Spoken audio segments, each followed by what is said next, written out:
Good evening. We started this at 9 o'clock. We are now into our final interview of the day. So thank you for those of you who have watched throughout the day.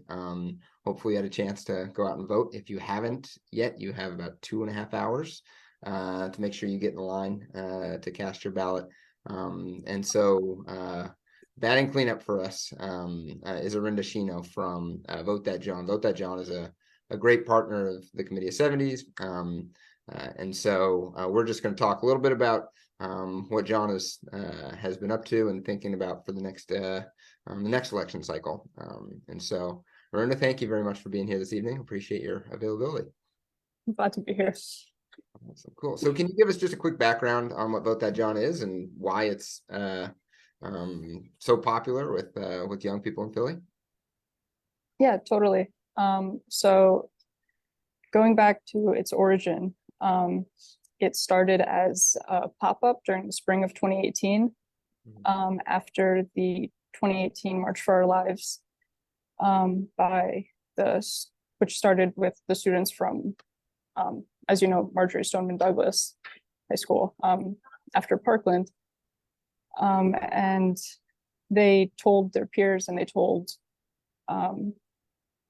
young people all over America that they had to vote in order to have a voice. And so students in Professor Carey's creative writing class that spring, they heard that and they responded with Vote That Jawn as a pop-up leading up to the election. And in response to everything that was going on at the time, they started Vote That Jawn to get as many young people, 18-year-olds in Philadelphia, to the polls as they could. So that's a little bit about how it started. That's great. Are you all I know you said you've taken a little bit of time to pursue other pursuits now, and so as you get back into the Vote That Jawn environment, like what are some things that you're hoping to accomplish with serving with Lorraine Carey, founder of Vote That Jawn? What are some things that you all are thinking about over the next years? The 23 election cycle goes away and we move into 2024. I think what I'm most excited about, it's kind of, so just essentially that question of what's next, I think is always exciting, especially with Vote That Jawn and just youth vote in general, because it's always dealing with, when working with like young people and young voters and thinking about how we're going to get the next generation involved and motivated. It's always, there's not really one solution. There never is. But it's really exciting. For example, when I've been in 2 iterations of this class, and then I was a TA, so I got to be in the class a 3rd time. It's always exciting being in the classroom, and so when we think about what's next, that work always happens live, and it's very creative and inventive, and what students come up with when it comes to how we're going to increase youth vote, it's always students always come up with something new because it arises from them thinking about what issues matter to them. And something Professor Carey asks is, what is your job? And I think that's what really interests me and gets me excited about working with Vote That Jawn and Miss Carey. Nice. That's great. That's great. How did you first get involved? Was it through the class and then learning Professor Carey kind of brought you in and started you working further in it? Yeah, pretty much. I joined her class my first semester of college, and then it just kind of the magic was there and I kind of stuck around. Why do you think it's so effective in engaging young people? What's the magic sauce, it seems like?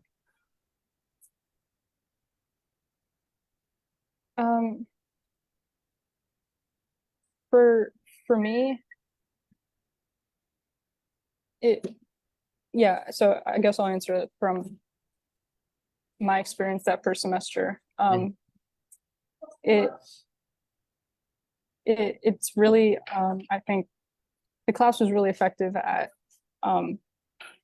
just like linking at what students are identifying like early on in the semester, what students are really passionate about, and showing them how they can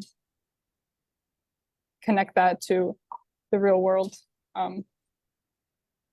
I've always been passionate about writing. So that first semester, as I worked my way through that, like my first semester of college, seeing how I progressed and the blogs I was able to work on, and reaching the end, seeing that I did my writing had an impact, and I worked on something like increasing voter turnout. Like that was huge. So yeah, connecting passions with like making real world connections, I think, is the magic sauce.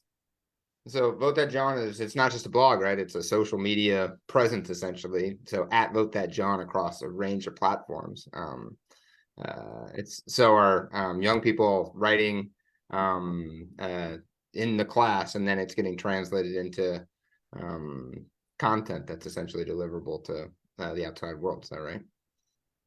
Yeah, and not just blogs. It's all kinds of content. Students, yeah, they make short videos, all kinds of social media posts, TikToks, Instagram Reels, different forms of writing. So they've worked on like versions. They've readapted fairy tales to make them about voting. Yeah, we call those Philly fairy tales for young voters. Yeah, so it's podcasts. That's another like form. So it's really, again, anything students are interested in. Nice. Have you all started planning for 2024 at all? What the projects are going to look like, or the model that you're going to try to pursue? Or are we just trying to get through the 23 election and then move on when the time is right? So yeah, 2024 is we're always looking ahead. But something we're excited about is it's a event. We had our first the first version of this event in 2023. It's called Vote That Jawn. And so for that event, it was basically how to get voting. It's in the name, but trending. Right. Among youth in Philly, and that was hosted in the mayor's reception room at City Hall, and the city commissioners were there, C70, of course, PA Youth Vote, and a whole other bunch of partners, and that was about making it happen like in the room and making an event happen in the room and getting it trending online, and so that's something we're looking forward to in 2024, hosting it again. That's great. Well, yeah, we'll be excited to be a part of it, and hopefully we can get that that hashtag Vote That Jawn trending. That was a really neat event last year when it happened. Last question I'll leave you with. Are there any other ways that we haven't talked about yet that you're meeting young people where they are to encourage them to get involved? We spoke with PA Youth Vote earlier today, and I know, like you said, we've all of our groups kind of work together on a range of things, and so there'll be a lot of opportunities for all of us to continue doing so. So if there are any other ways that the public should know about that you all are working with young people, we'd love to hear about it and see if we can amplify it as well. Well, I'd say